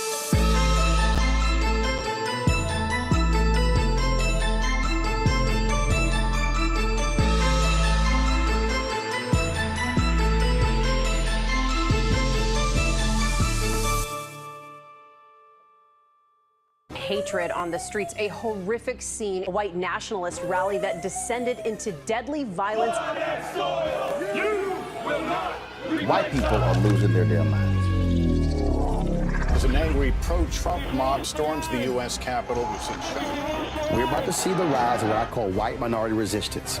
We have seen white folks in this country who simply cannot tolerate black folks voting. I think what we're seeing is the inevitable result of violent denial. This is part of American history. Every time that people of color have made progress, whether real or symbolic, there has been what Carol Anderson at Emory University calls white rage as a backlash. This is the rise of the Proud Boys and the Boogaloo Boys. America, there's going to be more of this. Here's all the Proud Boys, guys. This country is getting increasingly racist in its behaviors and its attitudes because of the fear of white people. The fear that they're taking our jobs, they're taking our resources, they're taking our women. This is white fear.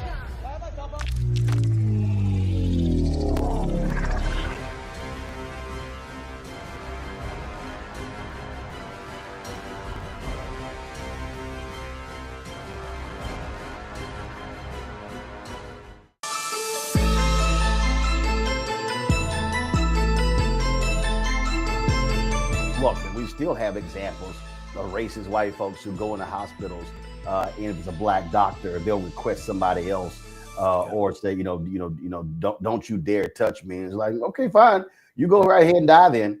Yeah, I mean, it's a real pathology. Absolutely. Freedom House lasts for how long in Pittsburgh? They began school in 67. They worked for the first time in 68. In fact, the first time paramedic ever took the streets anywhere in the world was in the immediate aftermath of the assassination of Martin Luther King Jr. In April of 1968. They were shut down in October of 1975. And were they shut down because of citywide adoption, and they wanted a more rigorous program? Why did they shut down? There was no more rigorous program. In 1975, President Gerald Ford realized that paramedics, based on what was happening in Pittsburgh, paramedics had taken off all across the country, and they had uneven training, uneven equipment, and uneven deployment. And so he said, we need to create a national standard. Freedom House was chosen to serve as a national standard. Their medical director, a doctor by the name of Nancy Caroline, wrote a textbook based on her work there. And that textbook is used to this day to train people all over the world. If you say emergency care in the streets to a pre-hospital provider, they will get misty-eyed. Everybody knows that book. Everybody knows Nancy Caroline. She took what she learned in Pittsburgh, she brought it to Israel and created their national healthcare program. This was as advanced an EMS program as existed anywhere in the city. The reason they were shut down is because a couple years earlier, there had been a heroin epidemic in Pittsburgh. It had started in the early 70s in New York and had finally crept over into Pittsburgh. Because Peter Safar was an anesthesiologist by training, he turned to his paramedics and said, hey, look, heroin is just another opioid. I know how to reverse a heroin overdose in the same way that I know how to get someone out of anesthesia. It's a little known drug called Narcan. So the Freedom House paramedics are the first people in the world to use Narcan to reverse a heroin overdose. They do it. There just so happens to be a reporter from the Pittsburgh Post-Gazette who's following them around when they reverse this overdose. She writes this incredible article about this work that they did on a dark night in a back alley. And people in the city reading this article have two responses. One, this is amazing. And two, why them? The rest of the city does not have this. The rest of the city, if any other neighborhood has an overdose, that young man, that young woman, they die right where they fell. But in Pittsburgh, in the Hill, the poorest and most downtrodden and overlooked neighborhood in the entire city, they're being saved. And they become victims of their own success. People see, well, wait a minute, this incredible thing that's happening, but it's happening there and it's happening to them and it's not happening to me. Why? And they get very angry and they turn to the mayor, who for years has been trying to stop Freedom House from growing, and he has to explain why. So finally he says, okay, we'll start a citywide program.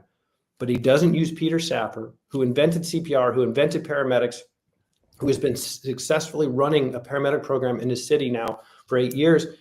He gets new doctors and they recruit all new people, none of whom have any experience whatsoever on an ambulance. And he starts his own program.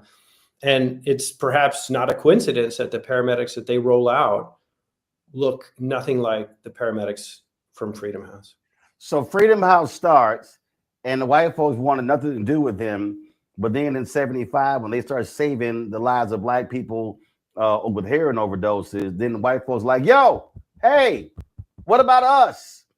And then the mayor, obviously pissed off and jealous of this unit, says, fine, we'll go ahead and do this, but let's screw the most experienced people.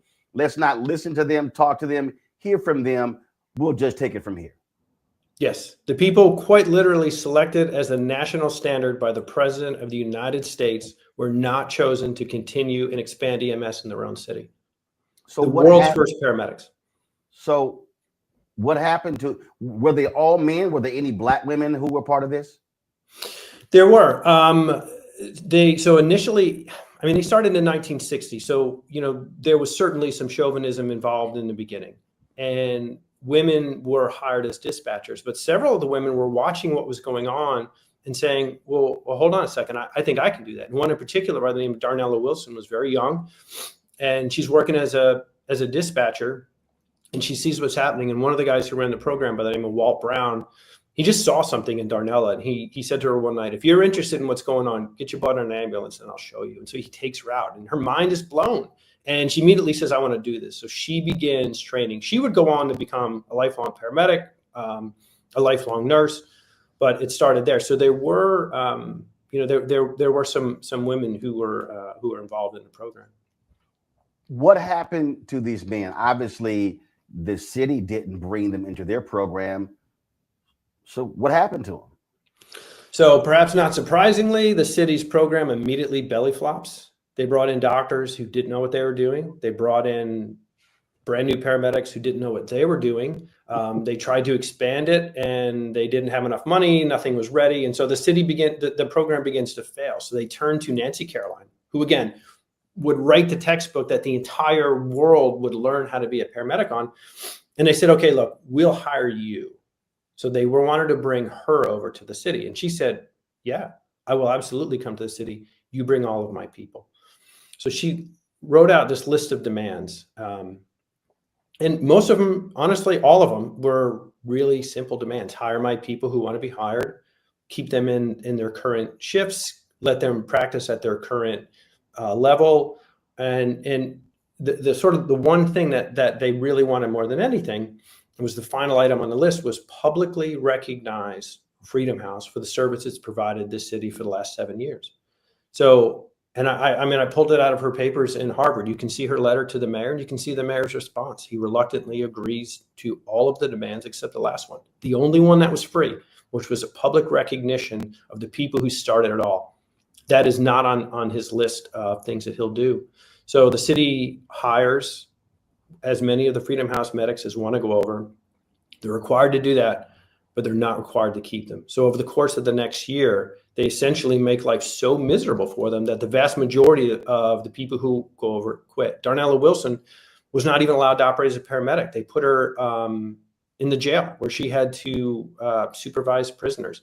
She had no experience with that whatsoever. She was very young. She was 18, 19 years old. It was a traumatic experience for her, but she was angry enough that she held on. Some of the medics who stayed remained with the city of Pittsburgh through their careers. One by the name of John Moon retired as the assistant chief, but before he left, he hired a woman by the name of Amara Gilchrist, who would go on to become the first female chief of Pittsburgh EMS and the first black chief of Pittsburgh EMS.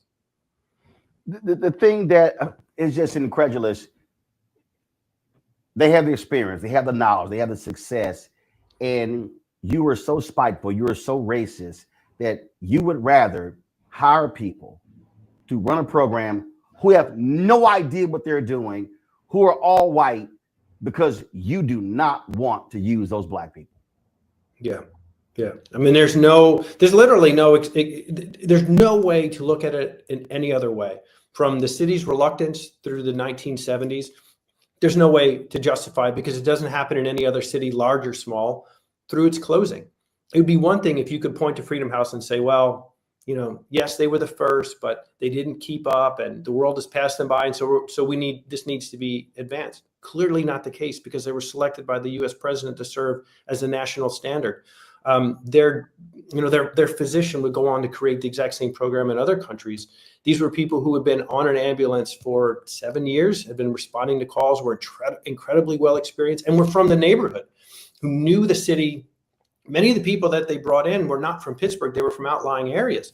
So they were bringing in inexperienced people who didn't know anything, who were terrified, and who needed to have their hands held. I mean, there's this incredible story of John Moon, one of the first medics. He sticks it out. He gets on with the city. He's placed as a third man on an ambulance, which is a 2-man crew by any measure. He's told, don't talk to anybody, don't touch anybody, you just carry our bag. This by 2 people with no experience, who had less training than he did. And he sits there and he's holding their bag. He's literally holding their bag until they get a critical call. They walk in on a man who is in cardiac arrest.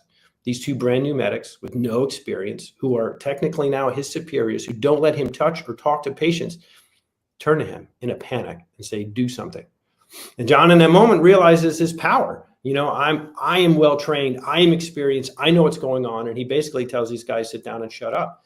He gives them pointers, you do this, you do that. He runs the code. They get this person back, they get to the hospital, having saved his life, and he turns to them and he says, from now on, things are different and I'm in charge.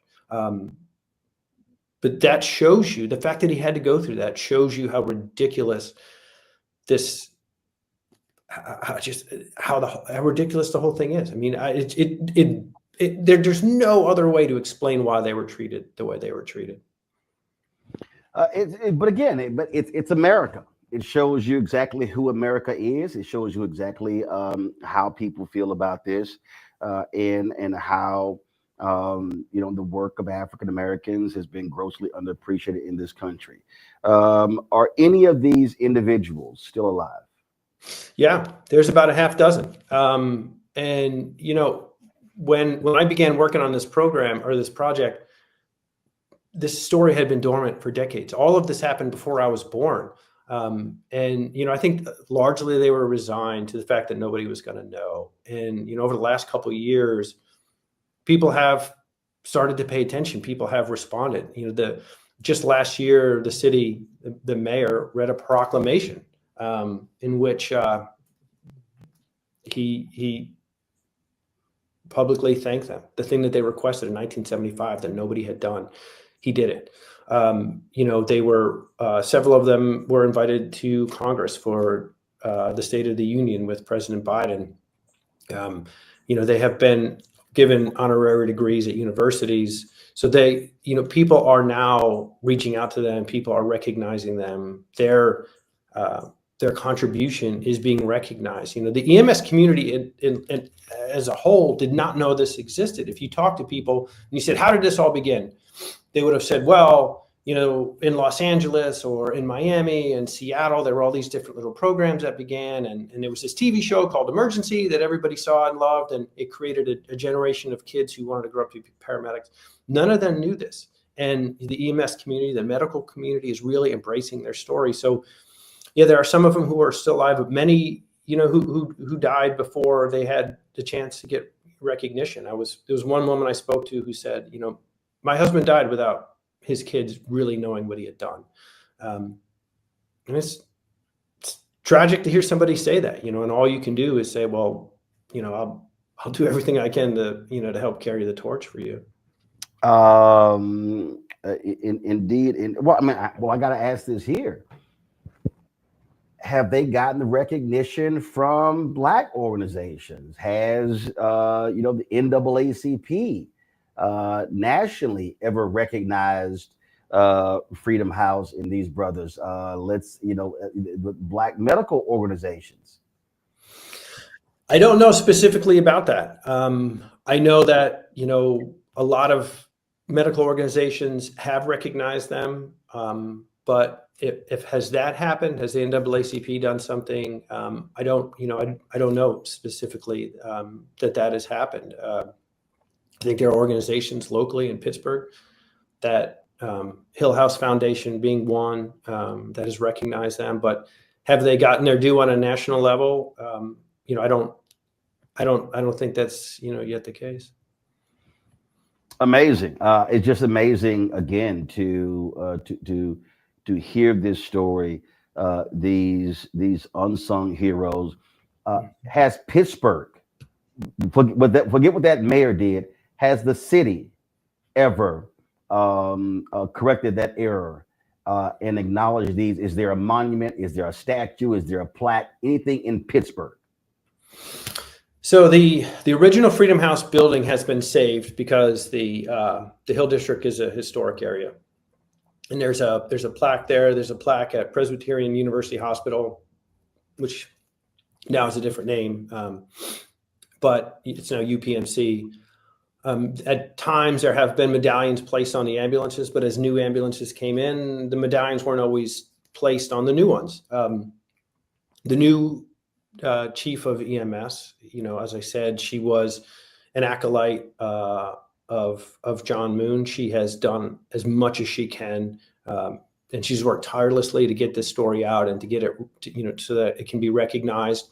You mentioned Pitt earlier. Many of the physicians who are advisors and consultants on that show know the Freedom House people. They do what they can to help them out. They bring them to conferences. They have them speak to medical students. So the medical community in Pittsburgh, the Heinz Museum has set up there's a portion now in the medical part of the Heinz Museum that talks about Freedom House. So, the city is waking up to it. But, the first time I went there, I would talk to cab drivers or people in restaurants who say like, "Oh, what are you doing in town?" And I would explain it.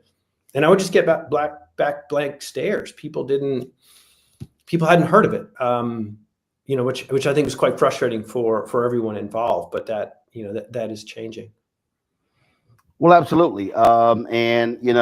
It's just the fact that these young brothers stepped up to become America's first paramedics, set the standard for the rest of the nation.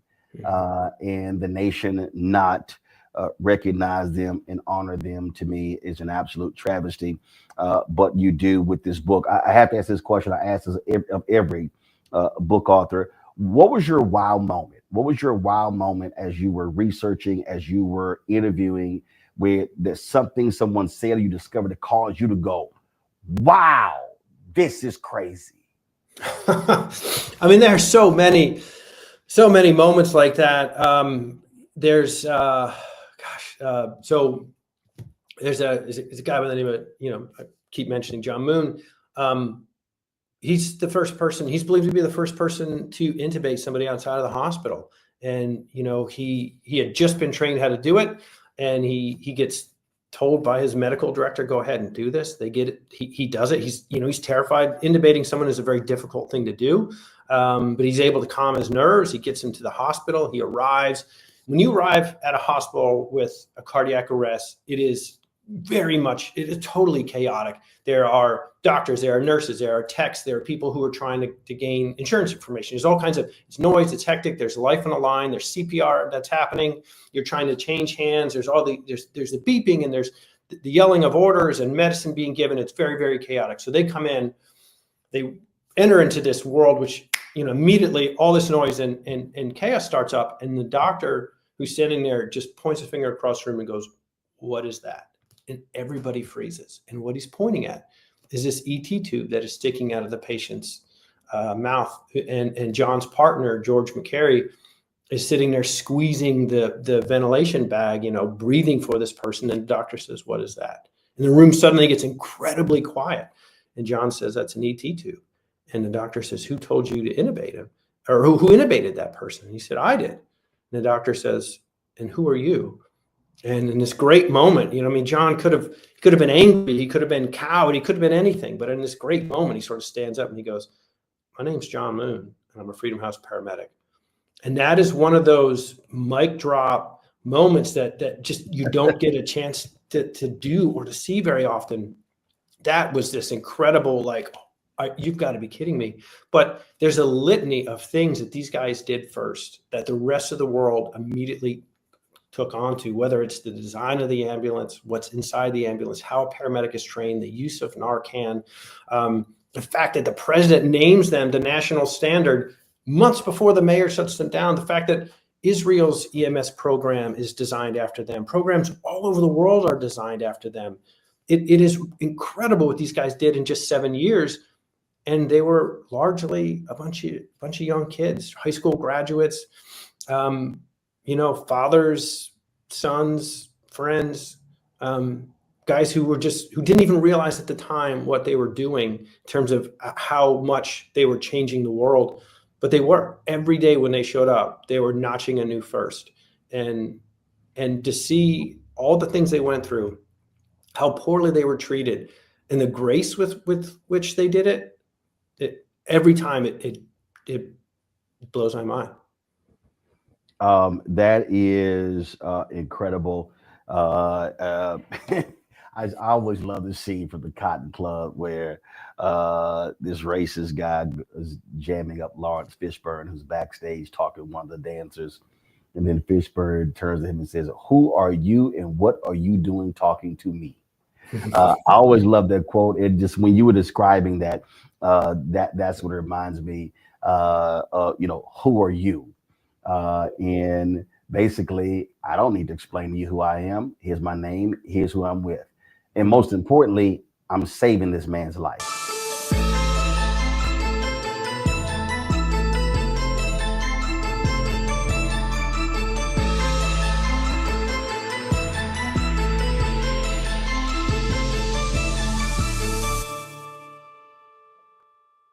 Hatred on the streets, a horrific scene, a white nationalist rally that descended into deadly violence. White people are losing their damn minds. As an angry pro-Trump mob storms the U.S. Capitol, We're about to see the rise of what I call white minority resistance. We have seen white folks in this country who simply cannot tolerate black folks voting. I think what we're seeing is the inevitable result of violent denial. This is part of American history. Every time that people of color have made progress, whether real or symbolic, there has been what Carol Anderson at Emory University calls white rage as a backlash. This is the rise of the Proud Boys and the Boogaloo Boys. America, there's going to be more of this. Here's all the Proud Boys, guys. This country is getting increasingly racist in its behaviors and its attitudes because of the fear of white people. The fear that they're taking our jobs, they're taking our resources, they're taking our women. This is white fear.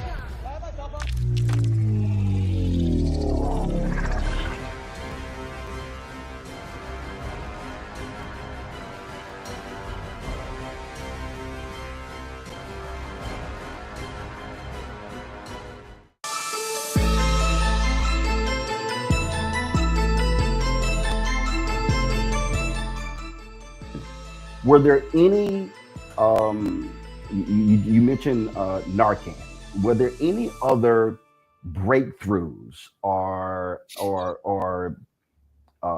historic things, never done before, things that they created that still is the standard today? Oh yeah. So if you get into the back of an ambulance, the way that the stretcher is laid out, there's a seat directly behind the patient's head, and immediately to the right of the seat is a suction unit. That is so that a paramedic can manipulate and have access to the patient's airway, which is something that was important to Saffer. And so he brings that in and tests it out with the paramedics and learns, oh, okay, these guys can do this. They can intubate. They can manage an airway. That becomes natural. If you walk into any ambulance now, that's exactly the way it looks. And the way that the training went, because Saffer was a physician, he looked at it as a truncated version of medical school. And he said, what we're going to do is you're going to get all the book learning, and then I'm going to take you out into the world. You're going to go to the ER, the OR, the ICU. You're going to go to the morgue. And then you're going to ride in other ambulances just so you can get an idea of what this stuff that you've learned looks like in practice. That's done in every paramedic program around the world today.